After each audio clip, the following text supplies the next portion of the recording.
Weewaawo, njagala omanye amakulu agali mu birooto, era njagala oloote ekirooto enkyobere ng'osobola okufuna ansa butereevu, kubanga ebyokulabirako tubibawa era ne mubeera nga mubimanyi.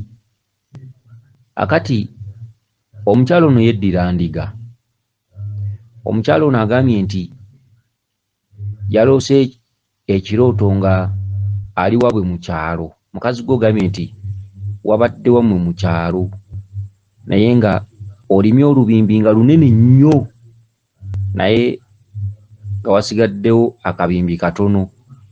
Kyokka mu nnimiro eyo mwabaddemu ebikajjo 3 naye ebikajjo ebyo byabadde nga waliwo n'akagagi.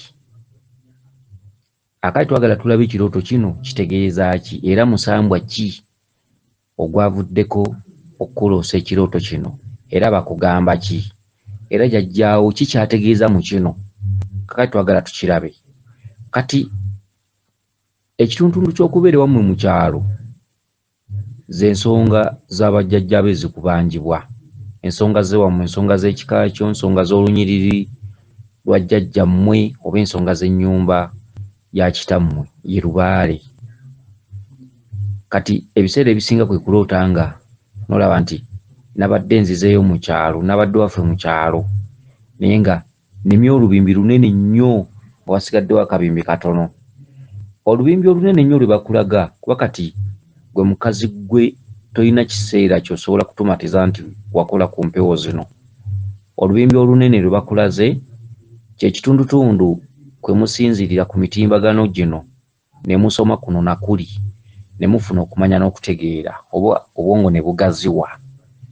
Kati olubimbi olusinga olulimi era jjajjaawo akwebaza ebbanga ly'omaze ng'ogoberera intaneti zino ez'enjawulo, okugoberera abasomesa ab'enjawulo, emikutu egy'enjawulo, buli omu kyasomesa n'osobola okubeera nti osobola okubeera omubangufu, osobola okubeera nti ojjamu ekituufu. Era kati omuntu aludde ng'agoberera abasomesa ab'enjawulo ku zi intaneti kuno waba atuuse singa abeera agumiikirizza ng'ataddeyo nnyo omutima, aba atuuse okufaanana bano abantu be bagamba nti gundi yafuna amagezi agagoba enswera ku bbi. Oba mugezi oba ogoberera ate obeera osengejja n'ojjamu n'omanya wa woogwa ne weetereeza. N'olwekyo olubimbi olusinga olulimye tolina gy'obadde nti oli mu kutereeza Lubaale, wabula kyekituntundu ky'okugoberera ebisomesebwa ku mitimbagano gino. Jjajja walaba nga wootuuse tokyalimbibwa, buli kintu okitegedde. Kati lwe lubimbi olusinga lw'olimye olubadde olugazi ennyo. Kati akabimbi akatono k'obadde olesseewo kye kitundutundu ky'ogenda okutandika okutabaala oteeke mu nkola. Ekitundutundu ekisinga obunene okitegedde kubanga Lubaale oyo abalumu ow'omwaliro guno avaako n'abalaga essomero. Kitegeeza nti Lubaale oyo kuwuliriza abakulu abakusinga, okuteekayo omwoyo ebisomesebwa, naddala buno obubaka bwe tuddiramu abantu. Kakati mu katundutundu akatundutundu ak'akabimbi akasigaddewo akatono mu bufunze kye kitundutundu ky'osigazza okutambuza. Lwaki katono? Ti ebisinga obitegedde. Lwaki akabimbi k'osigazza katono? Ti ebisinga obitegedde, ebisinga obimanyi, ebisinga obiwulidde, ate nga byowulira byebyo ebituufu. Wabula mu nnimiro eyo mubaddemu ebikajjo 3. Ekitundutundu ky'ebikajjo kyatula kitundu kya bwa Ssaalongo. Kabaka bulamu abeera n'ekikajjo ekiddugavu. Abalangira ekikajjo kyabwe ekikulu kye kikajjo eky'obukuubo. Abalangira kye kikajjo eky'obukuubo, ndowooza abamu bakiyita bakakejje. Ekikajjo ekya ggoowa kya Kabaka Ndawula. Ekikajjo ekimyufu kya jjajjaffe Kiwanuka. Okitegedde? Kati bw'oloota ebikajjo 3 mu nnimiro oba oloota ekitundutundu ky'obwa Ssaalongo kye kikulaga ebintu ebiyimiridde nga bw'onooloota ensumbi eba nsajja, bw'onooloota effumu liba ssajja. Kitegedde?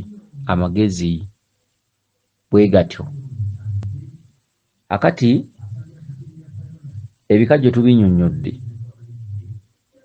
bigwa mu kkowe ly'Abasaalongo bonna, kisinzira Ssaalongo. Okulamula Ssaalongo noga nti naloose Ssaalongo oba jjajjaffe Kiwanuka oba jjajjaffe Mukasa oba Kabaka Bulamu, kisinzira yabadde ayambadde atya, engatto efaanana etya, essaati efaanana etya, oba essuuti oba ekkanzu. Awo osinzira noga nti nabaddeko ne jjajjaffe Kiwanuka nga tutambula mu kirooto oba ne jjajjaffe Mukasa. Ekituntundu ky'akagagi kituntundu kya Kabaka Ndawula. Buli kintu kyonna ky'olabangako amaggwa oba ku bikoola oba ku siteemu ndowooza oba gwe muti, ekituntundu ky'omuti mu makkatikkati g'omuti ndowooza ye siteemu. Manyi nange ebintu ebyo sibimanyi bulungi eby'Oluzungu naye ndowooza ye siteemu. Ebintu bya Kabaka Ndawula bibaako amaggwa era akagagi kabaako amaggwa.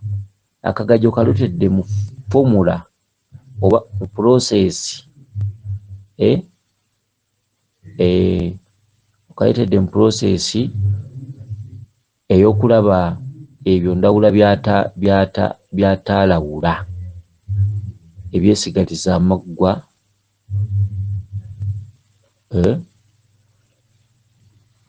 Okay. Akagagi ka Kabaka Ndawula. Mbadde wali mbuzaabuziddwamu katono, wabaddewo abadde ampita ne nsikattiramu katono. Ka Kabaka Ndawula. Ndawula ye musajja asobola okukulumira muli naye nga kuga nti nze katulako ebisibuka. Ensonga lwaki akuleetedde akagagi, ensonga ze nkaawu, ensonga ze nzibu, ensonga ze ensonga ze tezisaaga, kwe kuleetera akagagi ako.